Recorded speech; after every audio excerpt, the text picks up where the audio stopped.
कुल्ली फरमाई और नाक में पानी चढ़ाया। एक चुल्लू लिया, यूं आधा अपने मुंह में और आधा अपनी नाक में चढ़ाया। 2 दफा, 1 दफा या 3 दफा हजरत उस्मान रजी अल्लाह ताला अन्हु ने ये काम 2 मरतबा किया। फिर अपनी नाक को झाड़ा, साफ किया, कुल्ली की नाक साफ फरमाई। उसके बाद अपना चेहरा 2 मरतबा धोया। चेहरा धोने के बाद अपने बाजू कोहनियों तक धोए।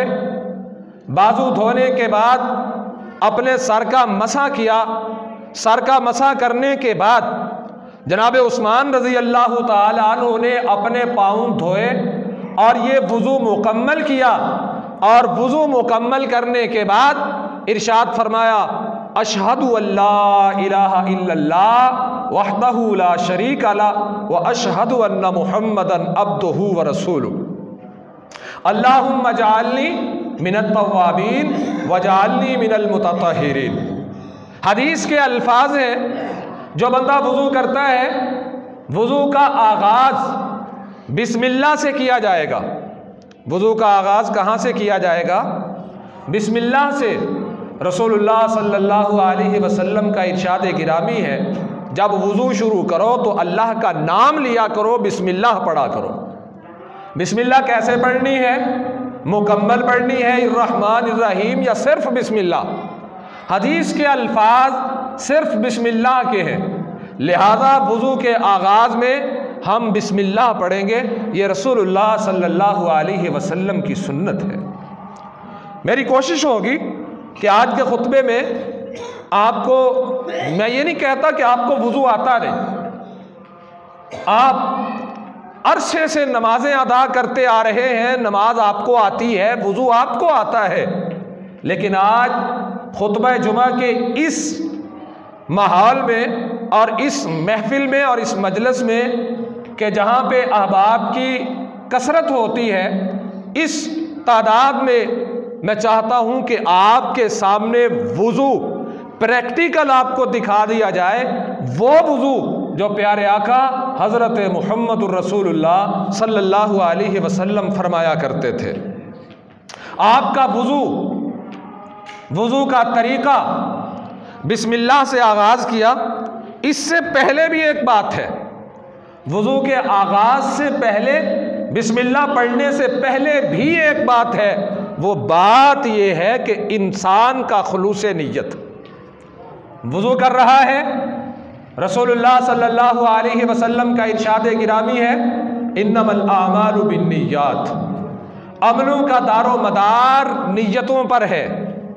सबसे पहले वुज़ू एक वो अमल है कि जिसे करने के बाद हम नमाज के लिए खड़े होने जा रहे हैं। जब वुज़ू करना है तो वुज़ू के आगाज़ में, वुज़ू करने से पहले नीयत खालिस ये होनी चाहिए कि मैं नमाज के लिए वुज़ू कर रहा हूँ और वुज़ू कर रहा हूँ, नमाज के लिए खड़ा हो जाऊँगा, मेरी अपने अल्लाह के हुजूर पेशी है। जिस कदर नीयत खालिस होगी, बंदा उसी कदर अपना वुज़ू अच्छे से अच्छा बनाने की कोशिश करेगा। और ये भी बात ज़हन में रखें, एक लफ्ज़ है वुज़ू, एक है विज़ू, एक है वज़ू। ये तीनों मुख्तलिफ चीज़ें हैं। वुज़ू वो जो किया जाता है, विज़ू वो बर्तन या वो टूटी जहाँ पर बैठ के वुज़ू करते हैं, और वज़ू वो पानी जिसे वुज़ू के लिए इस्तेमाल किया जाता है। तो इसलिए जब भी लफ्ज़ बोलना है वुज़ू, कि वुज़ू कर रहा हूँ, जो बंदा वुज़ू करता है, वुज़ू के आगाज़ में सबसे पहले नीयत का खालिस होना ज़रूरी है। अब नीयत के अल्फाज क्या है? नीयत लफ्ज़ ही से ज़ाहिर है कि नीयत दिली इरादे को कहा जाता है। नीयत किसे कहा जाता है? दिल के इरादे को। और रसूलुल्लाह सल्लल्लाहु अलैहि वसल्लम ने नीयत के ख़ास अल्फाज कोई नहीं बताए कि कौन से अल्फाज कहने हैं तुम्हारी नीयत हो जाएगी। ज़बान से अगर इंसान नियत कर लेता है, अपने दिल ही को उसने साफ नहीं किया। जो उसके ख्यालात की आमाजगाह था, जहाँ पर ख्यालात पैदा होते हैं, जिस दिल में अल्लाह की याद को रखना था, वो दिल, उसके इरादे ही खालिस नहीं। इंसान ज़बान से जो मर्जी कहता रहे, दिल के इरादे देखे जाते हैं। नियत दिली इरादे को कहा जाता है। अगर दिल दुरुस्त है, दिल के इरादे और ख्यालात दुरुस्त हैं, इंसान का सारा अमल दुरुस्त हो जाएगा। अगर इंसान के दिल के इरादे दुरुस्त नहीं, अगर दिल के ख्यालात दुरुस्त नहीं, तो इंसान अमल चाहे पहाड़ों जितना खजाना खर्च करने के बाद आ जाए और ये सोच रखे कि मेरा खजाना अल्लाह कबूल फरमा लेगा, दिल ठीक नहीं था। अमल करने से पहले दिल का इरादा अच्छा नहीं था। लन यनाल अल्लाहु, ये तो वुजू है। अल्लाह रब्बुल इज़्ज़त फरमाते हैं लन यनाल अल्लाहु लुहुमुहा वला दिमाउहा वलाकिन यनालुहु तक़वा। कि तुम क्या समझते हो कि तुम अपने हलाल हराम की कमाई से जमा किए हुए माल को खर्च करके तुम मेरा कुर्ब पालोगे? अल्लाह फरमाते हैं अगर मेरा कुर्ब चाहते हो तो फिर मैं तुम्हारे गोश्त के ढेर को नहीं देखता, बहते हुए खून को नहीं देखता, मैं अगर देखता हूं तो तुम्हारे दिलों को देखता हूं। वलाकिन यनालुहु तक़वा, अल्लाह को खून भी नहीं पहुंचता, अल्लाह को गोश्त भी नहीं पहुंचता। अल्लाह को अगर कोई चीज़ पहुंचती है तो तक़वा है। और तक़वा कहाँ है? रसूलुल्लाह सल्लल्लाहु अलैहि वसल्लम की हदीस इस बात की तफसीर के तक़वा कहाँ है, नबी करीम सल्लल्लाहु अलैहि वसल्लम ने फरमाया, इशारा करके अपने सीना मुबारक की जानिब, अत-तक़वा हाहुना, तक़वा यहाँ है। सहाबी कहता है वयुशीरु इला सदरिही, मैंने देखा मेरे आका अपने सीने की जानिब इशारा कर रहे थे। तो लिहाजा नियत के कोई ख़ास अल्फाज नहीं। इबादत कोई भी है, किसी भी इबादत के नियत के अल्फाज अल्लाह के नबी ने नहीं बताए। नियत दिल का इरादा है, दिल का इरादा जितना अच्छा होगा अमल उतना अच्छा होगा और अजर भी उतना ज़्यादा अल्लाह अता फरमाएगा। ये नियत है, नियत की बात है कि जंग के मौके पे रसूलुल्लाह सल्लल्लाहु अलैहि वसल्लम ने ऐलान फरमाया कि आज तुम्हारे माल की ज़रूरत है। सहाबाए किराम ने, सिद्दीक़ अकबर जैसे लोगों ने अपने घर का सारा सामान ढेर कर दिया। इस दौरान एक बंदा ऐसा है कि जिसके पास कुछ ना था, उसने पूरी रात एक यहूदी के पास जाके मजदूरी की, उसके बाग को सारी रात पानी दिया। जब रात गुजर गई पानी दे दिया, सुबह हुई, मालिक ने उसे 2.5 किलो खजूरें बतौर मजदूरी दी। उसने वो सारी खजूरें उठाई, अपने आका के कदमों में ला ढेर की। मेरे प्यारे आका अलैहिस्सलाम ने उसकी खजूरें उठाई और उठा के उन खजूरों को सारे माल पे, उस सारे जमा किए हुए माल के अंबार पे, वो सारे खजाने पे रसूलुल्लाह सल्लल्लाहु अलैहि वसल्लम ने ढेर फरमा दी और फैला दिया उनको। आका फरमाते हैं ये जो खजूरें हैं, इन खजूरों का वजन इस सारे माल से ज्यादा है। क्या था? दिल साफ था। आप आ रहे हैं वुजू करने, वुजू के बाद आप अल्लाह के हुजूर खड़े होंगे। अल्लाह के हुजूर खड़े होने से पहले आप तरकीब मुलाहजा कीजिए। नमाज तो वैसे भी पढ़ी जा सकती थी। एक बंदा आया उठ के घर से, चले भाई नमाज के लिए खड़ा हो गया है, वैसे भी तो चलते फिरते अल्लाह का जिक्र करते हैं, सुबहान अल्लाह अल्हम्दुलिल्लाह, कभी परवाह नहीं की कि मैं वुजू से हूं, बगैर वुजू के हूं। अल्लाह को याद करते हैं, हर हाल में याद करना चाहिए। लेकिन जब नमाज के लिए आए तो अल्लाह ने फरमाया या अय्युहल्लज़ीना आमनू इज़ा कुमतुम इलस्सलाह, ईमान वालो, मोमिनो, जब तुम नमाज के लिए खड़े होते हो, फगसिलू वुजूहकुम व ऐदियकुम इलल मिराफिक़ी, मेरे सामने आ रहे हो, अपने चेहरों को भी धो के आना, अपने बाजुओं को भी धो के आना, अपने सर का मसा करके आना, अपने कदमों को भी धो के मेरे सामने पेश होना। आपने कभी इस पर गौर किया है?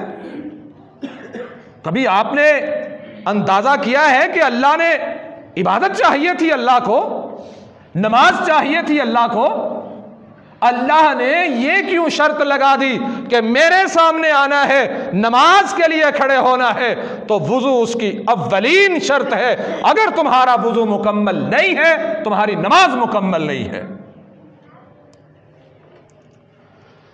सबसे पहले ख्यालात को पाक, हाथ धोए अपने। और रसूलुल्लाह सल्लल्लाहु अलैहि वसल्लम ने सहाबा से पूछा कि मुझे बताओ, किसी के दरवाजे के सामने से पानी की नहर गुजर रही हो, हमारी नहरों की तरह नहर नहीं, फैसलाबाद किनाल रोड वाली नहर नहीं कि जिसमें शहर का गंदा पानी भी आता है, नालियों का पानी भी आता है, साफ पानी वाली नहर, और तुम दिन में 5 मरतबा उस नहर में नहाओ। नहाने के बाद क्या तुम्हारे जिस्म पर कोई गिलाजत रहेगी? नहाने के बाद क्या तुम्हारे जिस्म पर कोई मैल और कुचैल रहेगी? सहाबा किराम रिज़वानुल्लाहि अलैहिम अजमाइन अर्ज करते हैं, अल्लाह के हबीब अलैहि सलातु वस्सलाम, जो बंदा 5 मरतबा दिन में नहाता है, गुस्ल करता है, पाक पानी के साथ पाक होता है, भला उसके जिस्म पर मैल कैसे रह सकती है? अल्लाह के नबी अलैहि सलातु वस्सलाम ने फरमाया, यही हाल उस नमाजी का है जो दिन में 5 मरतबा पांचों नमाजों के लिए वुजू करता है, अपने अल्लाह के हुजूर हाथ बांध के गुलाम बन के नजरें झुका के खड़ा हो जाता है, ये 5 नमाजें अदा करता है। अर्श वाला अल्लाह इसके दिन की सारी गुनाहों की मैल और कुचैल को इसकी नमाजों की वजह से मुआफ फरमा देता है। वुजू की बरकत, वुजू की फजीलत, सबसे पहले वुजू से पहले अपने दिमाग और दिल को ऐसा उजला और साफ बनाइए कि ये अल्लाह से जुड़ा हुआ हो। वुजू किया, वुजू करने बैठे, सबसे पहले बिस्मिल्लाह कही। बिस्मिल्लाह कहने के बाद आप अपने हाथों को धो ले अच्छी तरह। 1 मरतबा टूटी के नीचे किए, धो लिए, 2 मरतबा और हाथ 3 मरतबा। 4थी मरतबा अगर आप धोएंगे तो ये वुजू नहीं होगा, आपको शुरू से करना पड़ेगा। क्यों? इसलिए कि प्यारे आका अलैहि सलाम की सुन्नत नहीं, और हमने वुजू किसकी सुन्नत के मुताबिक करना है? जनाब मोहम्मद करीम सल्लल्लाहु अलैहि वसल्लम की सुन्नत के मुताबिक। आपने 1 मरतबा हाथ धोए, रसूलुल्लाह सल्लल्लाहु अलैहि वसल्लम का तरीका मुबारका क्या है? आप हाथ धोते हैं और चूंकि पानी की कमी थी और रसूलुल्लाह सल्लल्लाहु अलैहि वसल्लम अपनी ये छोटी उंगली के साथ, ये देखिए ये छोटी उंगली, इसके साथ अपनी उंगलियों का दरमियान से खिलाल करते, इसे खिलाल कहते हैं।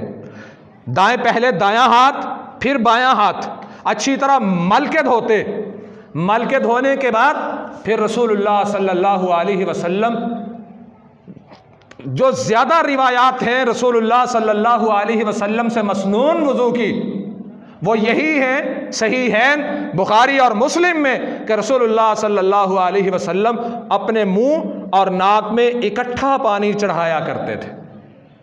1 मरतबा, 2 मरतबा और आखिरी 3 मरतबा। फिर नाक को साफ कीजिए, कुल्ली कर ली, नाक को अच्छी तरह साफ किया। ये नाक और मुंह को साफ करने का मतलब क्या है? आप इस पे गौर कीजिए कि आप अल्लाह के सामने खड़े होने के लिए आ रहे हैं। अल्लाह ने, जाइए इस कायनात में तमाम मज़ाहब को निकालिए, हर मजहब के मानने वालों से पूछिए, तुम भी इबादत के लिए खड़े होते हो, इबादत के लिए आते हो, तुम्हारी इबादत का तरीका और सलीका क्या है? किस तरह तुम इबादत के लिए खड़े होते हो? तुम्हें इस तरह का मुनज़्ज़म और बेहतरीन तरीका किसी भी दुनिया के मजहब से नहीं मिलेगा जो तुम्हारा इस्लाम तुम्हें दे रहा है। मगर तो आप देखें, मुंह में पानी डाला, मतलब क्या है? रसूलुल्लाह सल्लल्लाहु अलैहि वसल्लम पर हमारी हालत क्या है? हमारी हालत क्या है? नबी करीम सल्लल्लाहु अलैहि वसल्लम ने फरमाया, जब तुम प्याज खा लो, प्याज खाते हो, मूली खा लेते हो, खाने के बाद ये नहीं कहा तुम्हारी नमाज नहीं होती, फरमाया नमाज के लिए नहीं आना, मस्जिद में नहीं आना। क्यों? वजह क्या है? तुम मस्जिद में आते हो, नमाज के लिए आते हो, तुम्हारे मुंह से बदबू आती है, वो बदबू जो है रहमत के फरिश्ते उसे नागवार समझते हैं, उसकी वजह से तुम्हारे करीब नहीं आते। आप अंदाजा करें, रसूलुल्लाह सल्लल्लाहु अलैहि वसल्लम ने यहां तक फरमाया। आप देखिए, एक तो प्यारे आका अलैहिस्सलाम को हमारा लिहाज भी है, हमारा ख्याल भी है, और दूसरा अपनी ख्वाहिश भी बता दी। ख्वाहिश क्या है? कहा अस्सिवाक मतहरतुल लिल फम व मरज़ातुल लिर्रब। तुम मिसवाक करते हो, मिसवाक के साथ तुम्हारा मुंह साफ होता है और तुम्हारा रब राजी होता है। रसूलुल्लाह सल्लल्लाहु अलैहि वसल्लम ने फरमाया, लौला अन अशुक्का अला उम्मती, अगर मुझे अपनी उम्मत पर मुशक्कत का डर ना होता, लअमरतुहुम बिस्सिवाक मा कुल्ली सलात, मैं हर नमाज के साथ इन पर मिसवाक फर्ज करार दे देता। हमारे लिए तो दांतों को उंगली मारना मुश्किल होता है। सिगरेट पी रहे हैं, अब सिगरेट की बू इतनी नागवार है, किसी और चीज की है। जो नहीं पीते उनको पता है, जो पीते हैं वो तो बेचारे आदी हो चुके हैं। दुआ किया करें, अल्लाह इससे हमें छुटकारा अता कर दे। और भाइयों, मौलवी के लिए आपने मस्जिद में नहीं खड़ा होना, मेरी तरफ से जो मर्जी करके है, मुझे कोई एतराज नहीं, लेकिन अल्लाह रब्बुल इज्जत के हुजूर आप आ रहे हैं, एहतमाम के साथ आइए, कोई एहतमाम करके आइए कि शायद तुम्हारा ये एहतमाम देखे अल्लाह, मेरा ये एहतमाम देखे अल्लाह, मैं जिस कदर उजला बन के आऊंगा, अपने ख्यालात को साफ करके उसके सामने आऊंगा, शायद मेरा अल्लाह उतना ही मुझे अपने करीब कर ले। हम नमाज में आते हैं अल्लाह के करीब होने, किसी शख्सियत, किसी हस्ती और किसी मौलवी, किसी अफसर के करीब होने नहीं आते, हम अल्लाह के करीब होने आते हैं। और याद रखिए, जो अल्लाह के करीब हो गया, फिर उसे दुनिया की किसी शख्सियत के कुर्ब की जरूरत नहीं है। नमाज के लिए खड़े, नमाज के लिए आए, वुजू किया, अपने दांतों को हो सके तो मिसवाक कीजिए, मिसवाक नहीं तो कुल्ली अच्छी तरह कीजिए, 1 दफा 2 दफा 3 दफा, और नाक साफ किया, कुल्ली की। उसके बाद अपना चेहरा धोइए, 1 मरतबा, 2 मरतबा, 3 मरतबा। अब मैं एक दुआ करने लगा हूं, सारे भाई आमीन कहिएगा। दुआ ये फरमाएं, जिन भाइयों को अल्लाह ने दाढ़ी अता नहीं फरमाई, अल्लाह उनको जल्द दाढ़ी अता फरमा दे, क्योंकि नबी करीम सल्लल्लाहु अलैहि वसल्लम ने कभी कोई नमाज बगैर दाढ़ी के नहीं पढ़ी।